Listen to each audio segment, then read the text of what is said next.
True Crime Grapevine fans? It's me, Patty Lee, your host of the True Crime Grapevine. So if you're new here, welcome. And if you're old, hey. But if you are new, so what I do is I am your grapevine for all things true crime on YouTube, on any sort of media. I'm all over Twitter, sort of looking at everything, and I try to distill it, like wine. I mash it down and distill it into something that's a little more quick than a 2-hour stream, which is usually what I watch when someone's doing a deep dive on one of these stories. So I watch all the YouTubers and lawyers, psychologists, law enforcement, and then I try to give you a perspective that is well-rounded. And I have a background in educational psychology, which means I study cognition, how people think, what their motivations are, so you can probably see how that relates to true crime. So what do I have for you in this case? Well, this is a deep dive on the burn after reading letter, Brian Laundrie, Gabby Petito case. And while I'm going to get into the newest aspect of the civil case, which is that the judge did release the burn after reading letter that the Petitos had in their possession, and we'll get into why I can't say exactly where the where the Laundries had Brian's letter, and Roberta said she wrote it. They had it in their possession after the FBI gave it back to them from ? And we'll talk about that because there's conflicting sourcing on where the letter was actually found by the FBI, but I believe we have the date it was found, so that can kind of help us, and we'll get into that. I also went further down the rabbit hole. I did. This case, if you remember, the Gabby Petito, Brian Laundrie case was wild, and there were aspects of it that still make zero sense. I am a mother of 20-somethings, so I feel like I have a good perspective on parenting and how one feels about one's children. And there are just some things the Laundries have done that make no sense. Like, unless we have alternative theories, and they are very disturbing. So, speaking of disturbing, because this is this case, and if you've been following this case, you might need a drink. If you're not drinking, that's great. You could do a Jones, like soda if you're from a certain part of the country, pop if you're from the Midwest. Just throw it over ice, and I don't know if you can tell, put a little, it's almost June. I mean, it's almost Flag Day, so I put some red, white, and blue. It was Memorial Day. I love the Smirnoff Ice red, white, berry for Memorial Day. Actually, like for everything, because it's not high alcohol, but because it's this case, I don't know if you noticed, that wasn't ice melting in there. I did put in a ounce of Tito's vodka. Yeah, so we're gonna make a red, white, and berry is a little dirty, shall we say. Why to make my drink a little more dirty? Again, if you were back with us in the fall of 2021, you'll know that there was some dirty laundry going around. So we'll get into it. Well, I guess I should have. Here, I don't know about anybody else, but as an academic, I like to use a pen as my swizzle stick. So,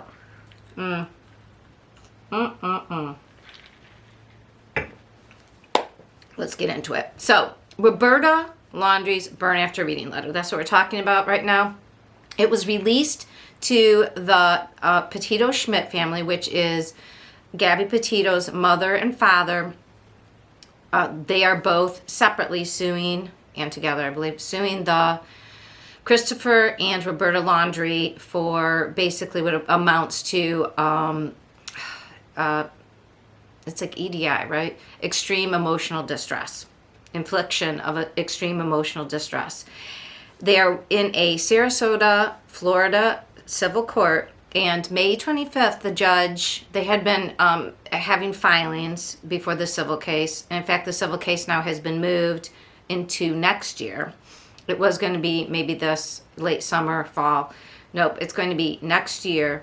But they allowed the release to the family, Gabby's family, of this burn after reading letter that we had been hearing about, and that the family's attorney had seen but didn't really get a copy of it all.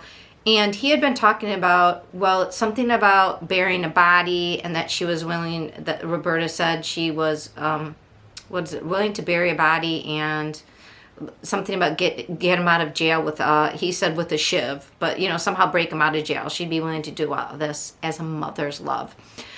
And then she referenced, well, no, this was she didn't want it made public because she said it was a mother's heartfelt letter to her son, and she claimed, well, look, it's undated. I gave it to him before they ever left on this trip.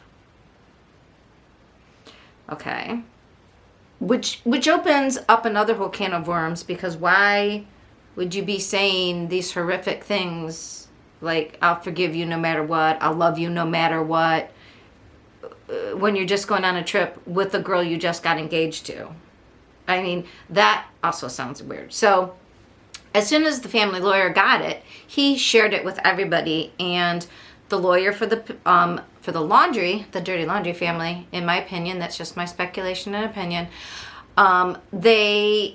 he said that Roberta didn't want people to judge her too harshly, and she wanted them to consider reading the whole letter and the whole entire context of what it meant, like not to jump to conclusions. All right, so we're going to look at this, and then there's, like I said, there's lingering questions, and it sent me right back to September of 2021. And there's just some things. So, as you can see behind me, oh, there's a cake one might take to the jail with a nail file in it, a big file for getting out of jail. The Petito-Schmidt versus Laundrie civil case update. So this is, I said that the date of the trial had been changed from this August of 23 to next spring or summer of 2024 so far. May 24th hearing did result in this burn after reading letter. So, first interesting thing. I want you to direct your attention to this little bird. It's a mockingbird. And look exactly how it's drawn, and it says, remember, ... It's unclear where on this letter the bird is. Is it on the outside? It's not right by his name, because here's his name written, Brian Christopher Laundrie, burn after reading. Now, I'm getting so, like I said, down this rabbit hole that I'm like, I don't remember what everybody's writing looked like. But remember Brian's Laundrie's writing? I don't know, it looks a lot like this. Okay, which would make no sense, because supposedly it's from his mother. So, but let's just keep all our possibilities open as to whatever, because the remember with the mockingbird, you remember that. So what could this possibly mean? Also, I want you to look at the paper. It's not your typical paper, right? So this mockingbird, and I forget who pointed it out. I believe it was on Twitter or in some comments on YouTube. That mockingbird was the same as the one that Brian drew from the Lullaby book. So if you were following the Petito case, when Gabby was still missing and it had just come out that her boyfriend had come back with the van without her on the trip, everybody was looking through their social media, and they had seen that Brian and Gabby had been reading all these, I'm not going to say his name right, Chuck Palahniuk. He's the guy who wrote the book for Fight Club. And Fight Club, if you remember, is a book that has to do with schizophrenia, because the guy, he's fighting himself, but he doesn't know it's himself. And people have said, oh, that's split personality. No, because he didn't recognize it another it was more like he was hearing voices and seeing things. That is schizophrenia. And you'll see why I'm bringing that up. So that bird is the cover of, it's just like the cover. So this is the cover of Lullaby. Lullaby is another book by Chuck Palahniuk. Besides Fight Club, he wrote this book, Lullaby. It had to do with this magic calling song that if you learned it, like a children's rhyme, but it was this song that if you said it, people would die.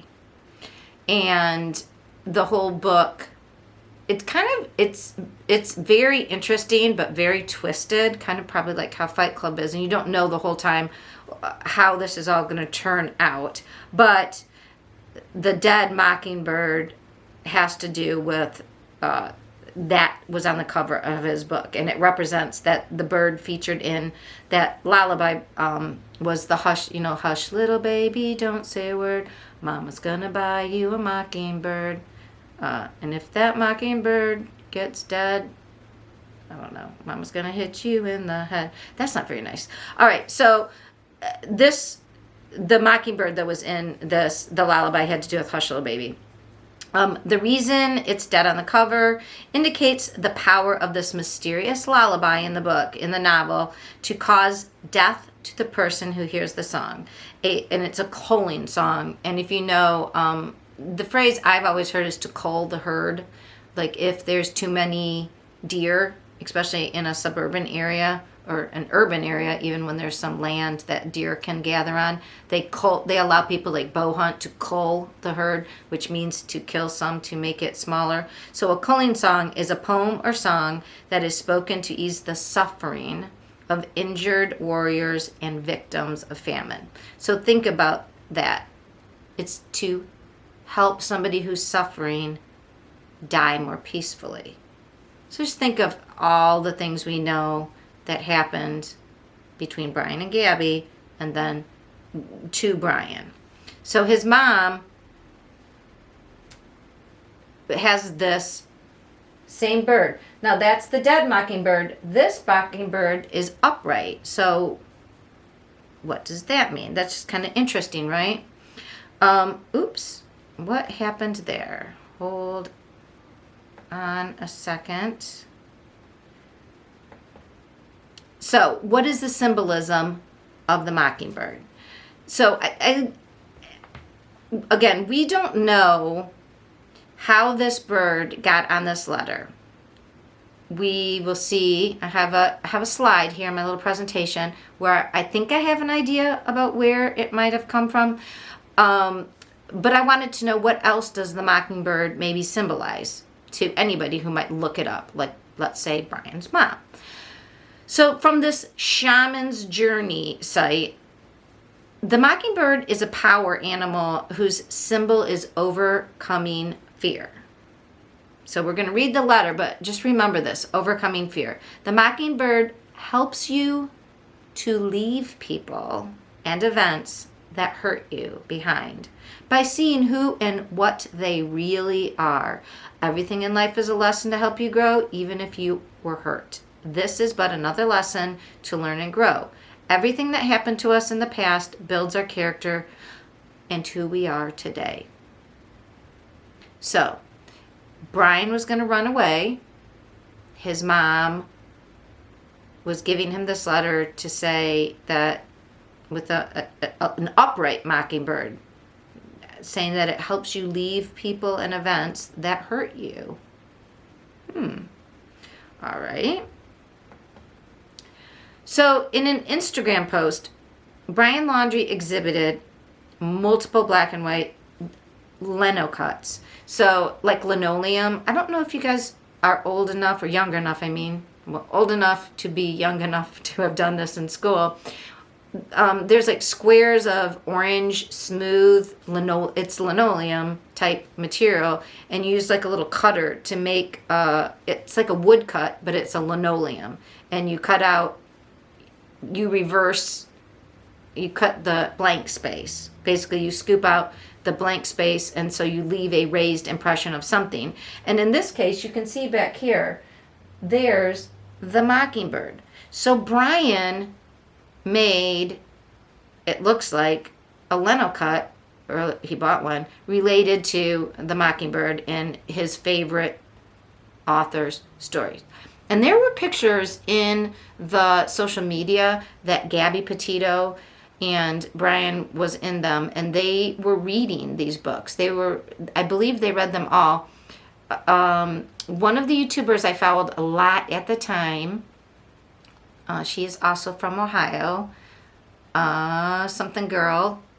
Her real name's Tiffany, and she had a friend who came on with her whose handle was Bella Lugosi, and Bella reads, and she read these books because we are kind of interested. And there is something called bibliotherapy, which is, biblio is, the root word is obviously books, and people do like self-therapy. We read about, if you're a reader, you will probably recognize this. You read about characters that sort of reflect what you're going through in life, and it's a way for us to feel connected and maybe even get ideas about how to deal with the problems we're experiencing. So when you're a teenager and you're going through love stuff and image stuff, you read about other teenagers going through those things. When you're a middle-aged woman, you might have, especially having kids, you might have read a lot of chick lit, which is the genre of like women's literature, like Bridget Jones' Diary. You know, you read that. People do it with movies too, but you get the idea. So the fact that Brian was so into this character, so much so that his mom even put the stamp on the letter she gave him before he left, whenever he left. She says it was before he went on the trip with Gabby. I beg to differ. That is my opinion. But everybody was wondering online, what's the bird? It's the mockingbird. And if Roberta created it, I would guess that she used the lino cut that was at home in Brian's things. I don't think she drew that herself, because it's like it's exactly what this looks like, exactly. It also could be that Brian created his own like stationery, or Brian had stamped that on certain paper, because do you see this paper right here that's brownish? It looks like he used that type of paper. So maybe Brian had created that in happier times, and that's why his mom wrote remember, like remember you're an artist, remember you love this. I don't know. So that's just interesting, right? So here's the transcript, and I know you can't read this little bitty thing, so I'm going to need a drink for this. And you can look this up online.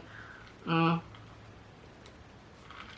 probably heard it before, because it has taken me a while to get to this upload. So let me just be Roberta. I guess I need like a hat, like a boy, to do it. I just want you to remember I will always love you, and I know you will always love me. You are my boy. Nothing can make me stop loving you. Nothing will or could ever divide us. No matter what we do or where we go or what we say, we will always love each other. If you're in jail, I will bake a cake with a file in it. If you need to dispose of a body, I will bring, and then she had struck that out and wrote show. I will show up with a shovel and garbage bags. If you fly to the moon, I will be watching the skies for your reentry. If you say you hate my guts, I will get new guts.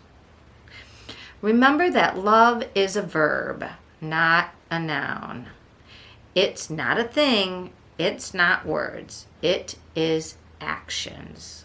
Watch people's actions to know if they love, not their words. Therefore, I am certain, and this is a quote within her letter, therefore I am certain that neither death, nor life, nor angels, nor the ruling spirits, not things present, nor things to come, nor powers from above, nor powers from below, nothing in our entire created world can separate our love. Neither hostile powers, nor messengers of heaven, nor monarchs of earth, nothing has the power to separate us. And she wrote that attribution, she attributed it to Romans 8:38, and then she wrote extended version, which she means Romans 8:38-39, I believe. Then wrote, nothing can separate us, not hatred, not hunger, not homelessness, not threats, not even sin, not the thinkable or unthinkable can get between us, not time, not miles and miles. All right. And it is unsigned and undated. I believe it's unsigned, right? So some of the things that when this first was coming out, before we saw it, Roberta said, really, these have to do with these books that I read, Brian, as a child. And two of them that she referenced were The Runaway Bunny and Little Bear, who, and here's what I think. So I just screenshotted one page out of The Runaway Bunny up here. And it says, once there was a little bunny who wanted to run away. So he said to his mother, I am running away. If you run away, said his mother, I will run after you, for you are my little bunny. And this is a classic tale. I read it. It's to make a very small child, preschooler, especially, preschool, they go to preschool. It's something that parents, especially nighttime rituals, you tell your child, like, I will always love you no matter what, and I will always be there for you, is what it's supposed to be.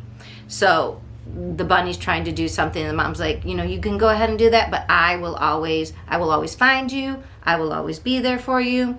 So that seems to be what she was trying to reference when she wrote the part about, you are my boy, nothing can make me stop loving you, nothing will or could ever divide us.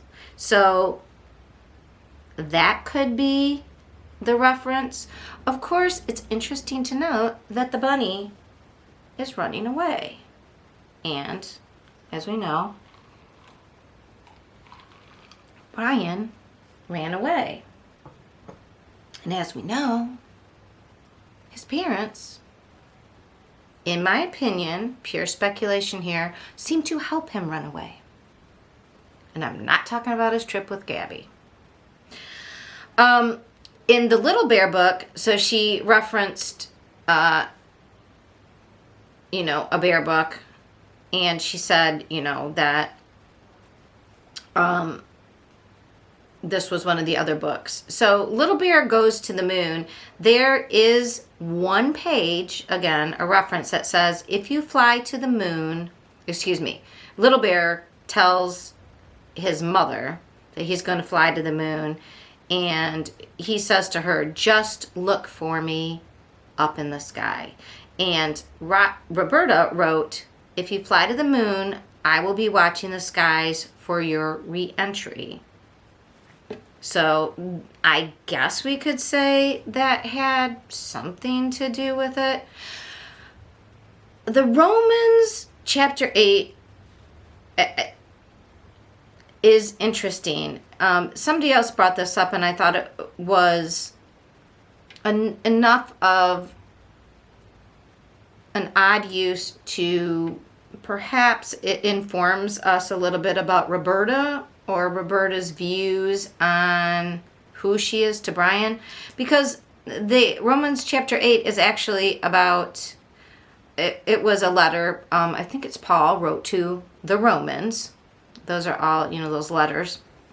And as you can see, you probably can't see because it's too small, but if you've ever read the Bible, these chapters all contain, the chapters are like a message, some story or parable or an idea, and then the verses are the parts of it. And it's about, well, I'll just read to you. It's about who will bring any charge against those who God has chosen. It is God who justifies. So we get this already. We start out with this like, look, people can't judge you, right? Who then is the one who condemns? No one.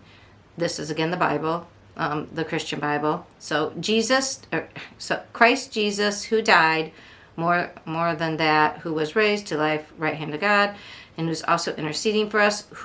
Who shall separate us from the love of Christ? So this letter from Paul to the Romans was about like, nobody can separate you from the love of Christ. You can't be conquered. And so in 38 he says, for I am convinced that neither death nor life, neither angels nor demons, neither the present nor the future, nor any powers, neither height nor depth, nor anything else in creation will be able to separate us from the love of God that is Christ our Lord. All right? Now think about that. Roberta wrote as if, when she's writing about Romans 8, that nothing has the power to separate us. Which kind of makes it sound to me like she's talking about them, right? She doesn't mention God. She says, separate us, after she's talking about, you are my boy, nothing can ever make me stop loving you, nothing can divide us. And then she goes further to say, nothing can separate us. Not us from God, us as in their family. That's what I and other people, it's not just my original idea. So, but it is very interesting to me that she is, what would Melanie Gibb and Lori Vallow, they thought about wresting the scriptures, using the scriptures for your own personal need. So that's kind of interesting. Again, you probably can't see it, but I highlighted some of the things up here that I thought were interesting. If you're in jail, I will bake a cake file with it. If you need to dispose of a body, I will bring a shovel and garbage bags, which I think she really was going to bring a garbage and shout, and then she went, oh no, I'm going to show up, like make it sound more like the thing. So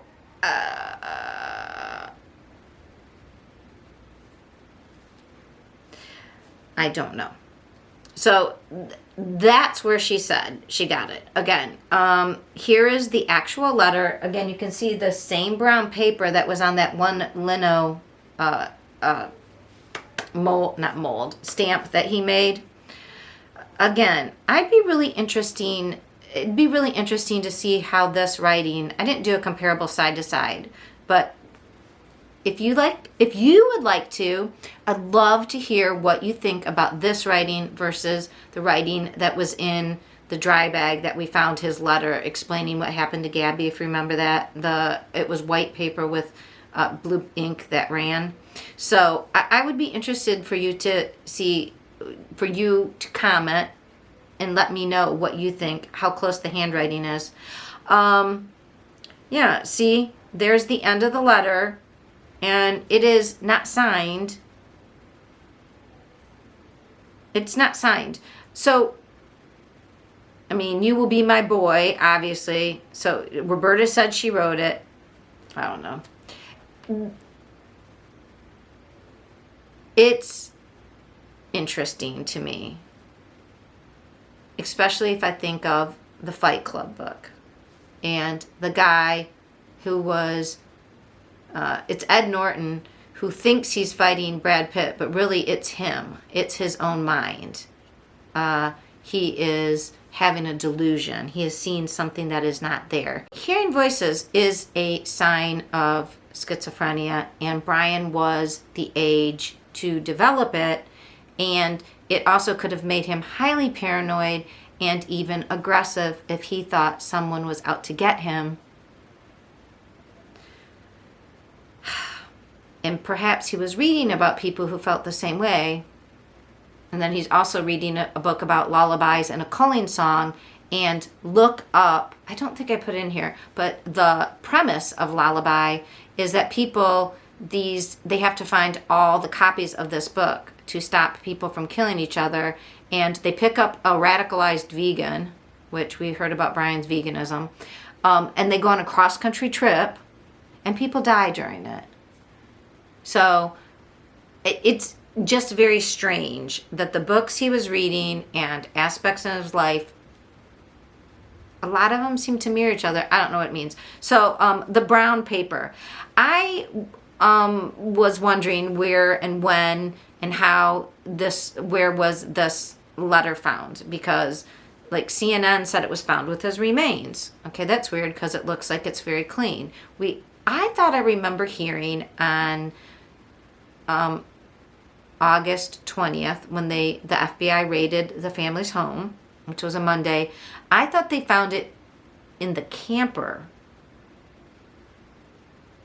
And then I read that the Petito family's lawyer said it was found in a box in the house, or did he say on their property? So we don't know exactly where this letter was found. But I thought it was interesting that that brownish type paper can be found.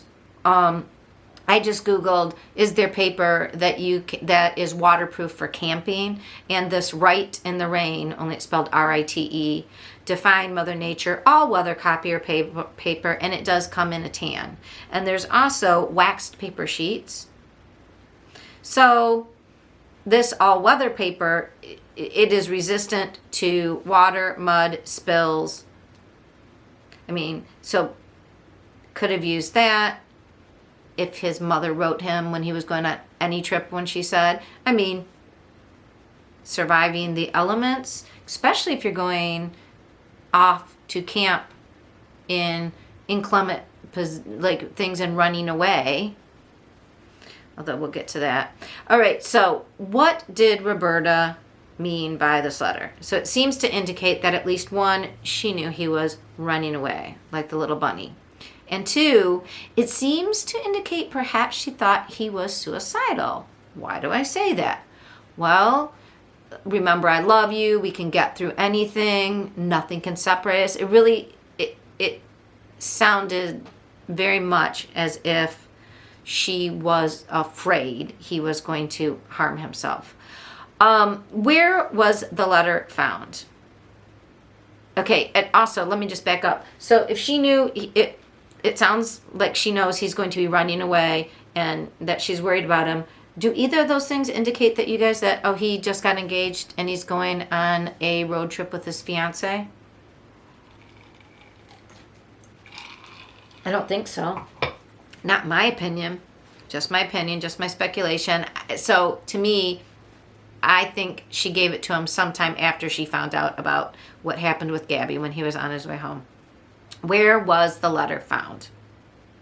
So everybody does agree it was found by the FBI, but one thing that's being said is it was found at the Laundries' home. I remember them saying in the camper, that Apache camper that was like a put on your truck camper that then was taken off, that had been in the front. And I think they bought it in September when he came home, that camper. That was the camper they took to Fort DeSoto over the 6th through the 7th, 8th. In the Laundries' home, in a box, or in the van, some people are saying. Although, I don't think the van was still at the house on the 20th. For some reason, I think the FBI or the Petitos came, because that van was Gabby's van. Gabby was missing, and it was not Brian's property. The van was no longer at the house once Gabby was, once the police got involved, I believe. So I don't think C is very, what do you call it? I don't think that's applicable. The other thing that people are saying was, and CNN was one of these, was that it was found with Brian's remains, which would fit the paper being waterproof, which would fit the runaway situation. Oh, excuse me. When did Roberta give Brian the letter? Again, that question is really hard to answer. And if you have any comments, if you wouldn't mind liking and subscribing, and leave a comment and tell me, what do you think? When did Roberta give Brian this letter? Again, if it was found when the trip began in June, I guess it would make sense that it was in Brian's stuff. I guess he would still have it. When Brian flew home and back, remember they said he was going to clean out his storage after Moab. They had separated, and then I think they had called back home. This fits with I think Brian was becoming mentally unstable. I think maybe his parents had him evaluated, which we wouldn't know anything about because of HIPAA laws, and obviously it would be a mental health situation that would be private. So I wonder if, because they said they went back to clean out the storage unit because they wanted to save money to extend the trip. And I'm like, yeah, but how much did a ticket cost to fly back and forth?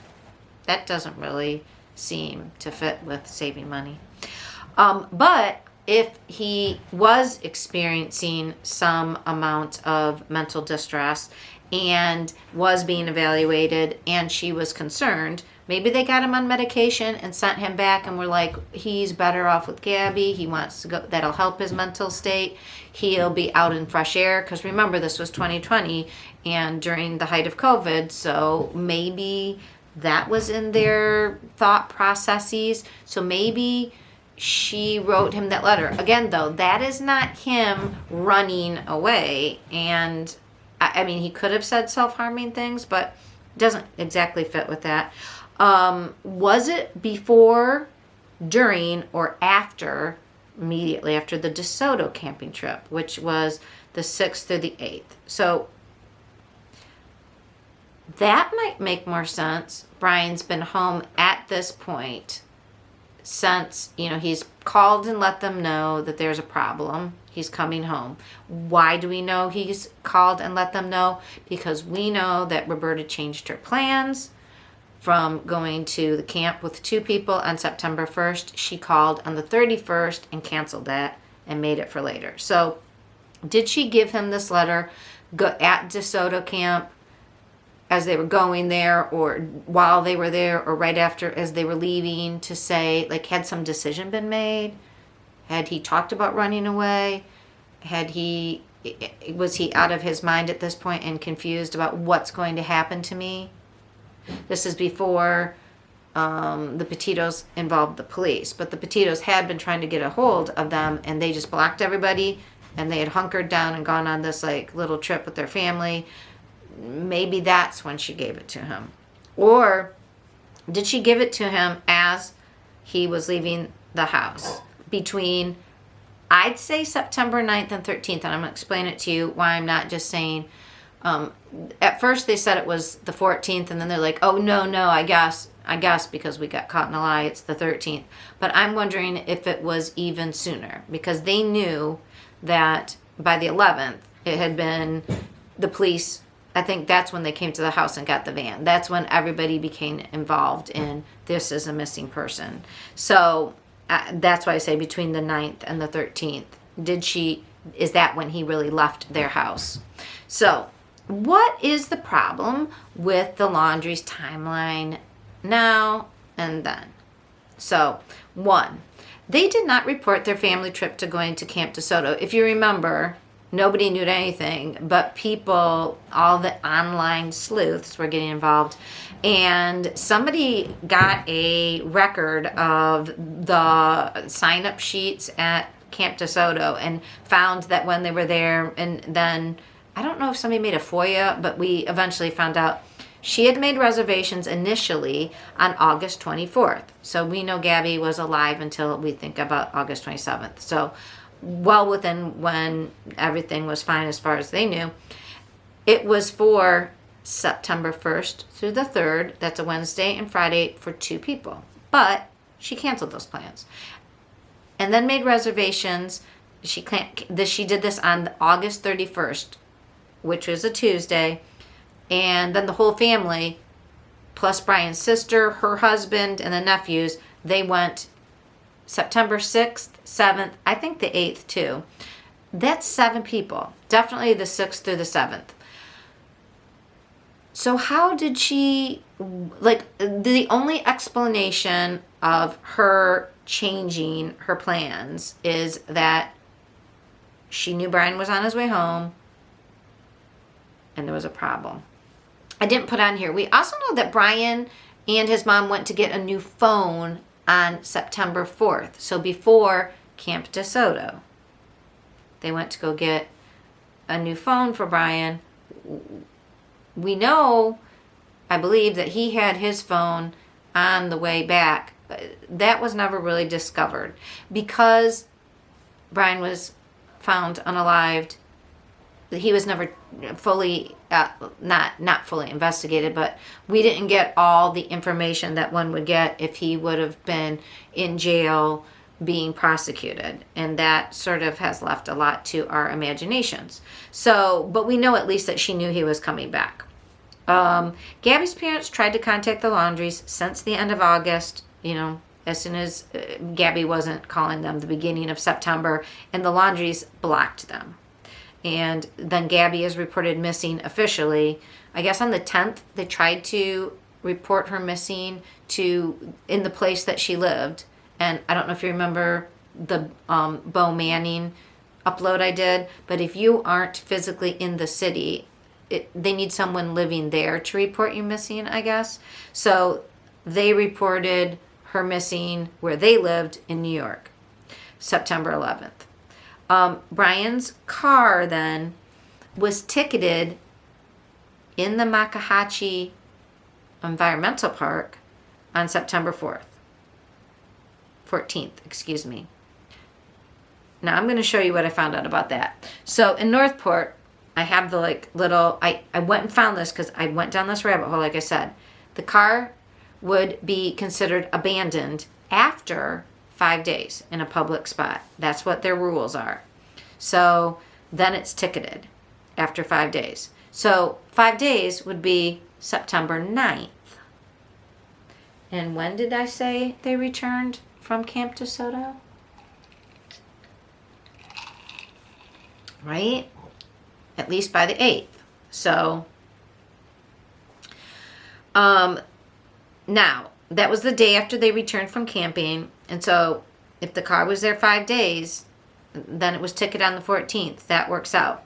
Now, I looked further into this. How did Roberta know when to go get the car? Where to get the car before it was towed? Oh, you're going to find out. It's very interesting what was rewritten after Brian was found versus what was being told publicly and what people were finding out as this occurred. So the Laundries reported Brian missing on September 17th. And I looked in further. They had to report him missing because the FBI was saying, hey, do you know where, is he there? So the FBI, if you lie to the FBI, that is a federal offense and you can go to jail for a year. So that was when the Laundrie's lawyer spoke up and was like, oh yeah, actually, he went missing on the 14th, which was problematic. And I'll tell you why, because we know that there were news outside the house by that time, and it didn't fit with what they were saying about the Mustang, and then they had to remember things differently. The Northport Police. So if you can see up here, this is the actual incident report, and it's written on the 14th. It is written about 2:42, so it's 14:42. They use military time, I guess. That address where it happened is the address for the Makahatchee Environmental Park. So Brian's Mustang is found there November 14th. So let's just review. Gabby is reported missing officially the 11th. International news, like national news at least, gets heated up, and they're down there by Tuesday. The 11th was Saturday, 12th, 13th. Yeah, they're there by the 13th, 14th, okay? And they have cameras. So now you have a bunch of documentation of things, right? The North Police, now the car has a license plate, which isn't on here. There's a whole lot of not on here, which I think is really interesting. Because see all these dates, offense, or like 4, 5, 3, like this was the first date that, you know, they're saying this car's been here too long. But there's no name. There's nothing. There's no information except this narrative, which was completely redacted. So, personally, just my speculation, Northport Police. I don't know. But I'm guessing Brian was missing. Brian had a car registered to him, and they went looking and found this. Now, we'll find out later his body was found within a couple hundred yards of where his car was left. I am very confused. Why? I mean, I don't know how the Northport Police ticketed his car and didn't do anything with it, because we know that the parents drove it back home. So, what was this narrative? Why was it completely redacted? Was this maybe the number of days it had been seated there and seen? Was the vehicle marked as being in that spot? Was it maybe something about the fact that the owner was a suspected murderer in a missing girl's case? I don't know, but it's weird that that part is blacked out completely. So, like I said, in Northport, I went and looked up the municipal code. So, how they, and the code for an abandoned vehicle, 4256, if you look, there's the code right here, 4256. So, it was an abandoned vehicle. And the definition of an abandoned vehicle is, an abandoned vehicle, any vehicle which the owner has voluntarily relinquished all right, title, claim, possession with the intention of terminating his ownership. Vehicles on public property in erect, inoperative, or partially dismantled condition, or which have been left for a period of 5 days or longer shall be presumed to be abandoned. Now, I'm sure they're saying like 5 days or longer because maybe that's Florida, right? People may be on a vacation. People may be like camping in a park for a week. But that's all you're allowed to do.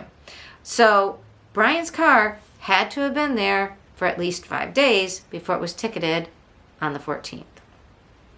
So here's another headline that Brian Laundrie's abandoned Ford Mustang was found 16 miles from the Carlton Reserve where parents claim he went hiking. So this is what's really difficult. The Carlton Reserve is large and huge, and the Makahatchee Environmental Park, it looks like it's like sort of part of it, but not really, and it's much closer to the Laundrie's house.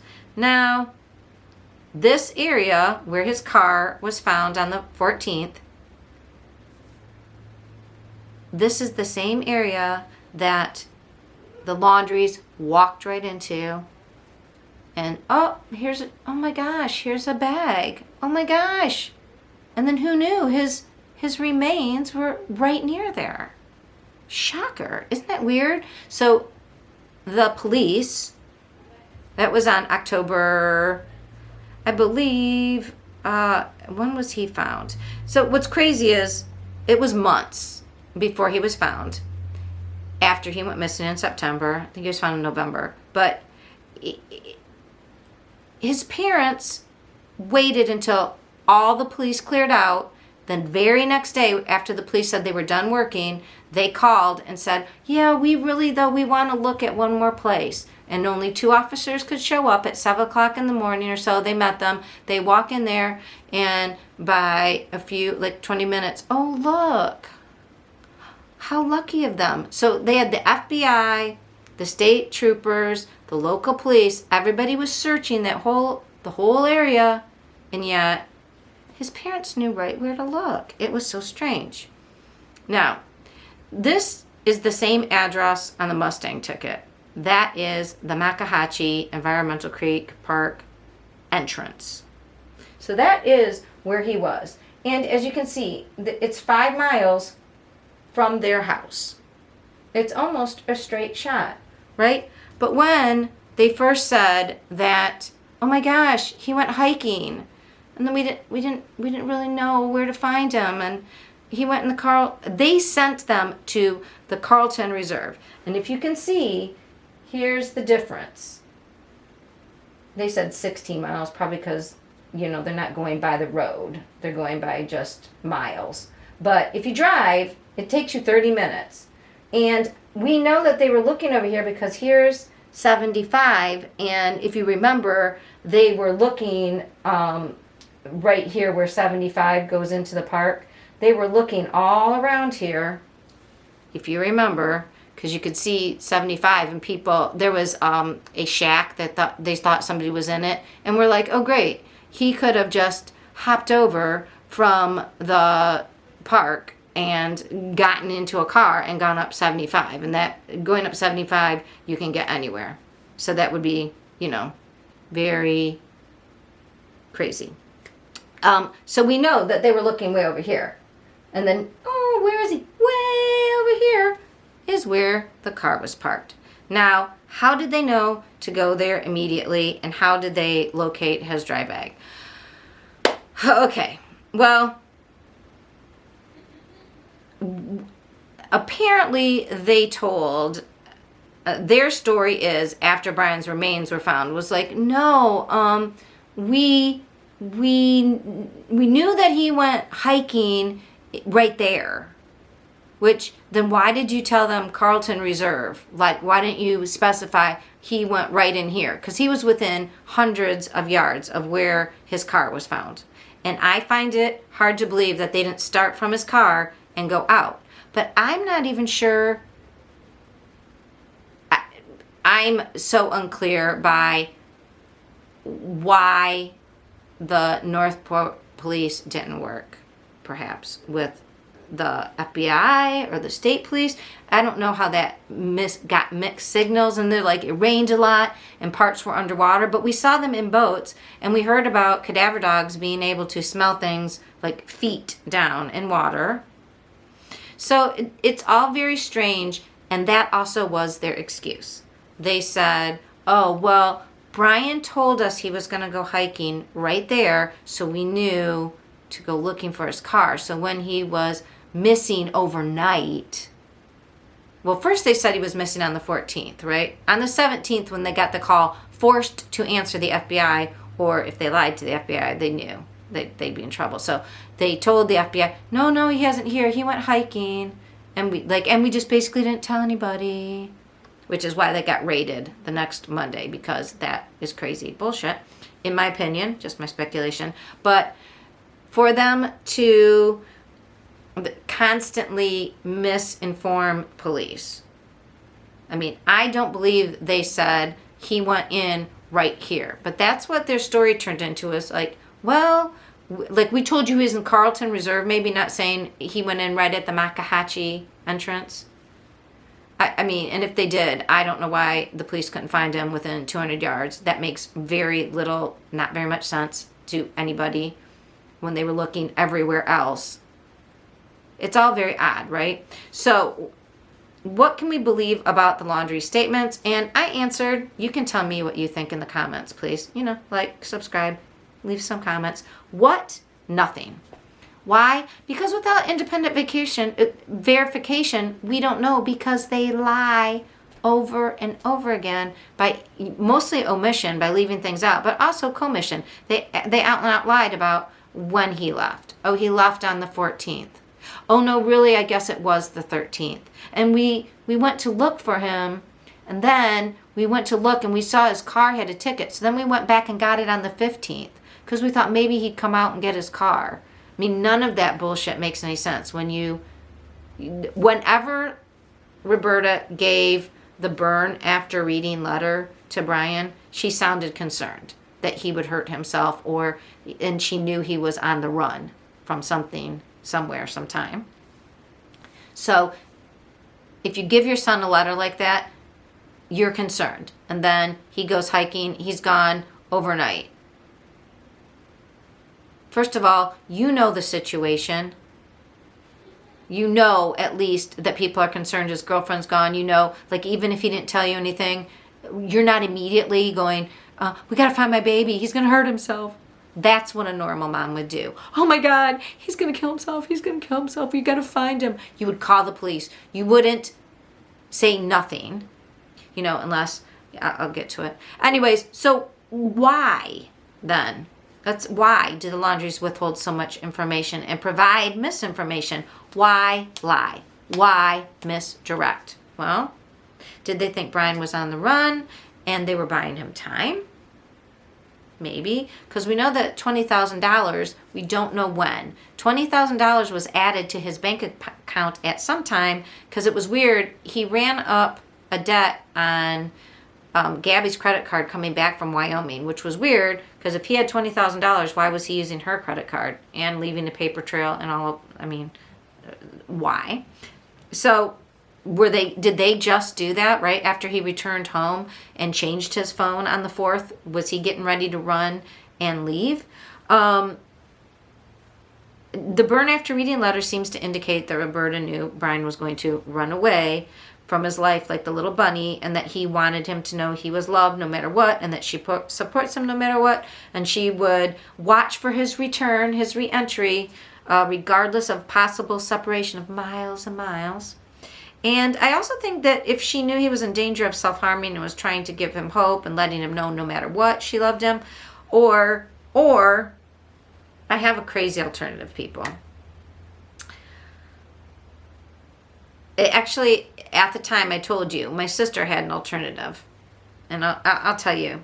So the autopsy revealed that Laundrie died by, an unaliving, self-wise, and he used a .38 caliber revolver with a deadly projectile buried. It was found buried about 6 inches of soil, 50 to 60 feet from his remains. And they said, well, his remains had been hauled around by animals. Also, it supposedly had been underwater, and that's why they couldn't find it. Although I already told you, we heard a lot at the time about when they were looking for him that cadaver dogs can smell under like feet of water. So, and we saw pontoon boats. I don't know. The gun had 2 rounds left in the chamber. Most startling too, Jen Coffendoffer was the person that was being interviewed for this article that I got this statement from, was the determination that Laundrie had, with the gun himself in the left side of his head, despite the fact he was right-hand dominant. So why it's not easy to use your non-dominant hand unless you're ambidextrous, which I don't know, maybe he was, but seems odd, right? Another odd thing was that Brian, there was a 45-page autopsy that detailed all the items that were recovered at the scene, and he was found with a backpack with a tent in it, inside it, and flares, a piece of paper, red hat with a logo that said Moab Coffee Roasters, blah, blah, blah, blah, blah. Okay, so he took camping equipment, but he didn't get anything out. He packed up a bunch of stuff just to go into this park a couple hundred yards to unalive himself with the wrong hand. So let me just tell you, if the Laundries are accurate. They said, oh, he left on the 14th. No, it was the 13th. It was the 13th. And then it was raining too hard. So Chris went out to look for him, but it was too wet and rainy, and he couldn't find him. Okay, first of all, his car is there. It's raining. Okay. Let's back this up. Brian supposedly drove to the Makahatchee Environmental Park, went walking on his hiking trail, just walked off the trail to set up a campsite, but doesn't set up a campsite. I mean, why not? If he's going out there, let's say, well, he's going out there to unalive himself, then why take a tent? Think about that. Why take a tent? And even if it was he got overwhelmed, but wouldn't he set up camp first? I mean, he either went there with the intention to unalive himself, or he went there with the intention of, okay, I'm going to set my camp, somebody's going to come there to help him. We don't know what his plan was, right? But if you're going out to a park to unalive yourself, you do not take a tent. That is somebody who might be running away, and then they run away. So, who unalived Brian? Was there some perhaps alternative plan? We'll get to it. Maybe. There's a couple things that couldn't happen. So, his parents, this was from the timeline, that the parents said he left to go hiking on September 13th, one day earlier than they originally told police, which we're all just going to ignore that. Oh, no. Again, this all came out after the FBI called them on the 17th. The Laundries were basing the date on, this is what I love, the Laundries were basing the date that Brian left on their recollection of certain events. Upon further communication with the FBI and confirmation of the Mustang being at the Laundries residence on Wednesday, we now believe that Brian left to hike in the preserve was Monday, September 13th. First of all, and they're saying preserve, not environmental park.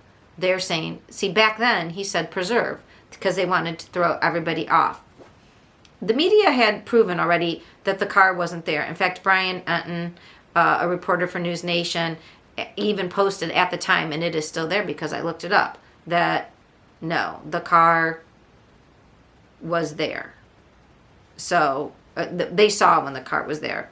Laundrie family originally said he was last seen September 14th when he went hiking with a bag on a wrist strap. That's the tent, according to the police. And then, according to the police, an abandoned motor vehicle notice was placed on his car on September 14th. Yes, we saw that. And Bertolino said Chris and Roberta both went back to the park, saw the summons on the Mustang on the 14th, even though they lied. And remember he said, oh, well, they were just misremembering it. Well, their story is that they walked around for several hours. They couldn't find they couldn't go off the trail because it had been raining so much. And that when he received a call from the FBI about a tip that Brian was in Tampa, he told the agent that Brian never came home from his hike. And by the way, we forgot to tell you that he was whatever. And that's when they didn't file this missing persons on Brian until the FBI was calling to say, hey, we got a call, he was in Tampa. So the only reason they finally made that call was because of this federal offense, in my opinion. So again, here's their story. Chris went out that night on the 13th and looked for him. The attorney said, it was wet, it was rainy. Chris couldn't see anything, it was dark. Now, I just want you to remember what Bernalino had first said, which was, oh, yeah, they got mixed up between the 13th and the 14th. They just misremembered. Okay. You don't remember. And he said they misremembered because of what? let's see. He said they were basing the date on their recollection of certain events. If you went to look for your boy, the one you would never leave, remember that? The one that you love no matter what, nothing can separate us. And it is so rainy and it's so dark and it's flooded and you can't even find him. That, you don't remember that night? You don't remember the night it was raining so horrendously bad that you couldn't get off the path? Where's my boy? That's why I don't buy this bullshit. I buy the fact, sorry, my opinion. But the FBI called him. That's when they suddenly had to come up with a story. Oh, yep, he's missing. Oh, now he's missing. Like, not that we were hiding him up until then. So the tweet thread by Brian Enton said, a lot of people are asking about the Mustang in Brian Laundrie's driveway. He wrote this on that Friday, the 19th. Police took something out of it Friday. Maybe what they took out of the Mustang was the burn after reading letter. The Mustang, I didn't have that on my thing. So he said, we got into town Tuesday and the Mustang was not there. And then he has video from 7 p.m. Tuesday when the dad was just leaving, no Mustang. So he was leaving in his red truck. And after that, there was media there, people there every single day. So by Tuesday, the Mustang was not there Tuesday. So the fact that they said Brian left to go, then it was, oh, well, yeah, he went on Monday. That's what it was. That's the ticket. Do you see what I'm saying? As information came out, they just, oh, yeah, we don't really remember. Personally, just my opinion, just my speculation, Brian left as soon as they came back from Camp DeSoto. That's what I think. I think they made a plan at Camp DeSoto. I think everybody gathered to say goodbye and that Brian was going to run. And then I'm not exactly sure what happened after that. So why did Brian not pitch his tent? Why was Brian found with a hole in his head on his non-dominant side? Well,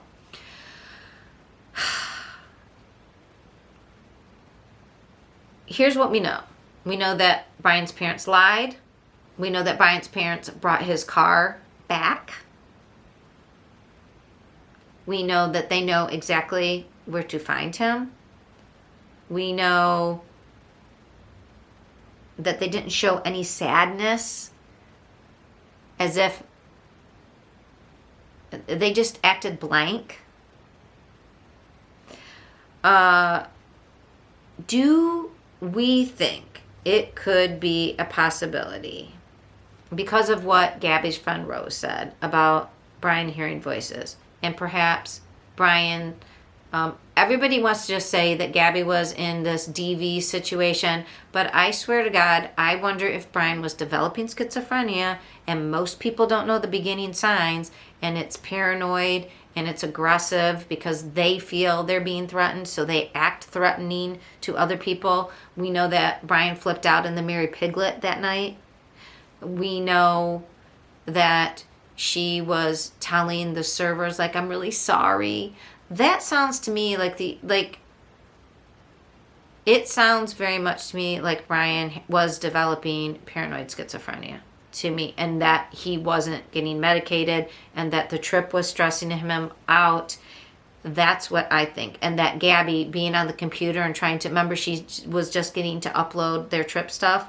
Maybe he was paranoid about being tracked. Maybe he was paranoid about the government tracking them, or like, what are you doing? Why are you showing everybody where we are? Who knows? We don't know.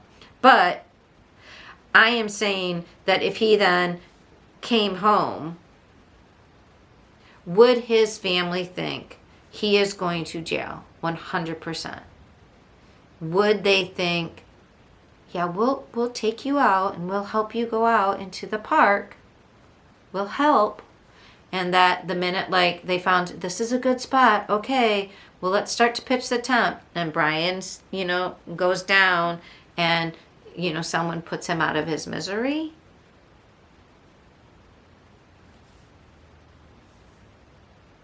I don't know. But I don't know his dad. Would he be capable of doing that? Because we only really heard from Roberta in that letter. We don't know.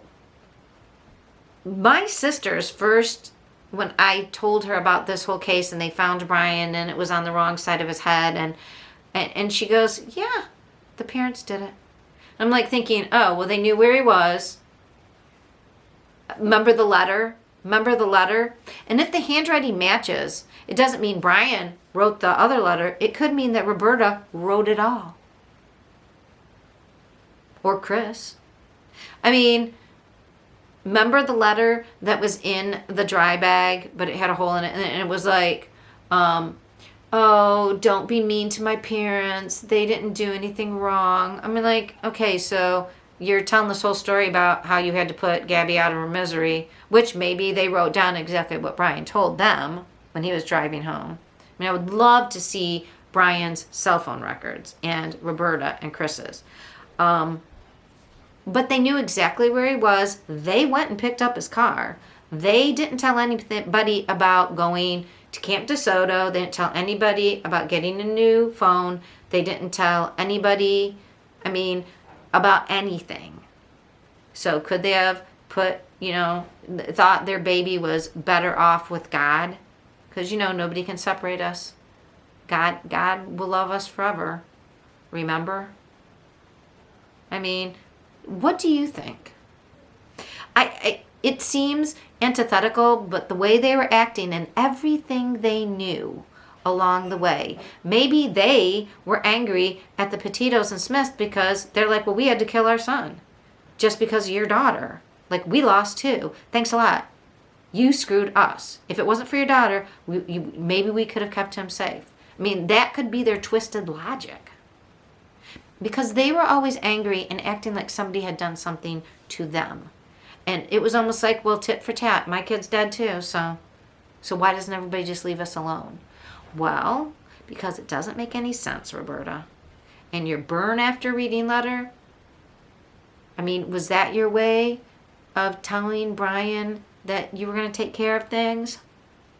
And that he'd be good with God? I don't know. I know that immediately after finding the remains, I'm not even sure if there was a DNA match. They matched dental records, and then they had they cremated him, no funeral, which I think is weird. I think it's weird. Not even a private funeral. So what does that mean? It means something. I don't know if it indicates they were involved in just speculating a possibility. I don't know if it means, like, are they so Catholic that they thought if he unalived himself, even though I don't believe there's any possible way he did, but because none of it makes sense. They thought, were they so ashamed of him? But the letter then doesn't make any sense, does it? How does that letter make sense? I don't know. I need somebody to do a handwriting comparison between Brian's letter and the mom's letter to Brian to see if Roberta wrote them both, or Brian wrote them both, or whoever wrote them both, or how close they are. I'm very interested. All right. Yeah, that is what we know about the Brian Laundrie burn after reading letter. I know I took you down a deep dive. I made a big, huge upload. Really sorry about the time. Let me know what you think. I'm very interested. Because this is one of those cases. This is why it's interesting. Because it is a mystery. And we don't know what really happened. There is more to this story. Anyway. Like, subscribe. Let me know what you think. And I will see you in the next upload. Bye.